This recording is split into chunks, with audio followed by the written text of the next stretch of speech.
जय हिंद। आज इस वीडियो में प्रतिस्थापन विधि से दो चर वाले समीकरण का मान निकालना सीखेंगे आसान और सरल भाषा में। चलिए चलते हैं बोर्ड पे। Plus Y equal to 10 x minus Y equal to 8 को प्रतिस्थापन विधि से x तथा y का मान ज्ञात करना है। चलिए सॉल्व करते हैं।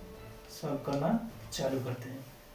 अर्थात पहला है x plus Y equal to 10, इसको मानते हैं समीकरण 1।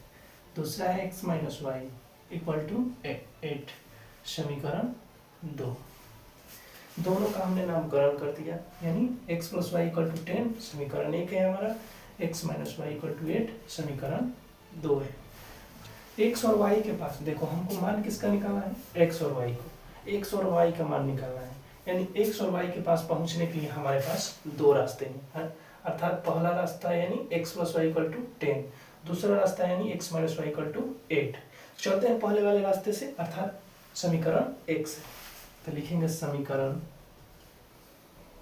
1 से, तो समीकरण 1 है जो हमारा वो लिखेंगे। तो समीकरण 1 है हमारा x plus Y equal to 10, ये समीकरण 1 है हमारा।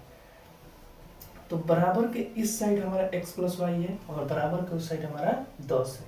चलो हम x को इस साइड रखते हैं और y को उस साइड भेज देते हैं, अर्थात 10 माइनस वाई किसमें, इसमें प्लस में, इधर आएगा तो किसमें होगा माइनस वाई, यानी अर्थात चिन्ह बदल जाएगा। पक्षांतर करेंगे तो इसका चिन्ह चेंज हो जाएगा। यानी x का मान हमने कितना निकाला 10 माइनस वाई। ये x का हमारा फाइनली मान नहीं आया है। अब चलते हैं यानी दूसरे रास्ते से, अर्थात दूसरा समीकरण से। लिखेंगे समीकरण 2 से। तो हमारा समीकरण 2 क्या है, x minus Y equal to 8। तो हमने समीकरण 2 क्या लिखा है, x minus Y equal to 8।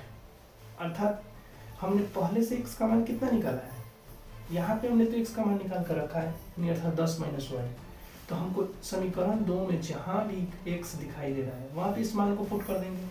अर्थात हम x के स्थान पे इस वाले मान को 10 माइनस वाई यहाँ पे लाकर पुट कर देंगे, क्योंकि x का मान हमने कितना निकाला है 10 माइनस वाई।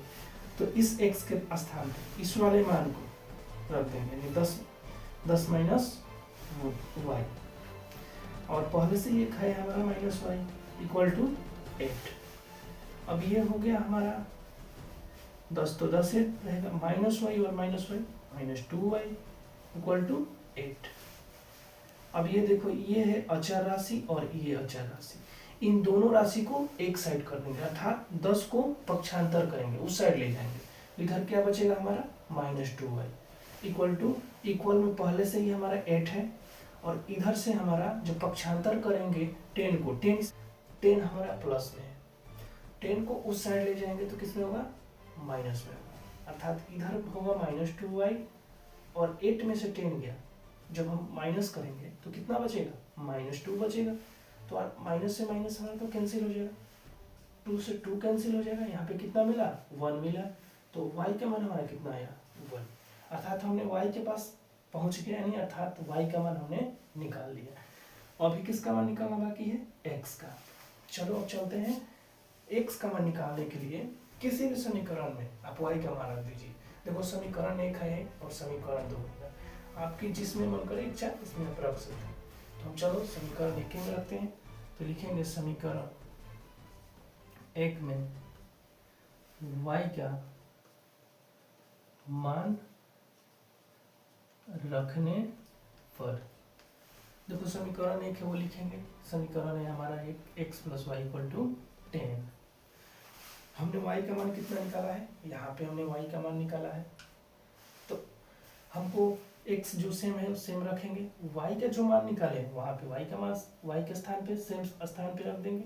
इक्वल में हमारा 10 है तो 10 रख देंगे, x है तो x, इक्वल में पहले से कितना है 10 है तो 10 रखेंगे। लेकिन 1 इसमें किस चिन्ह के साथ है, प्लस वाले हैं, उधर जाएगा तो किस में होगा माइनस में होगा। तो x बराबर कितना है 10 में से 1 गया, यानी 9 बचा, यानी x का मान हमारा कितना आ गया 9, और y का मान हमने पहले से ही निकाला है कितना 1, अर्थात दोनों मान हमारा प्राप्त हो गया, यानी x का मान 9 और y का मान 1। यही हमारा आंसर हुआ, अर्थात x और y का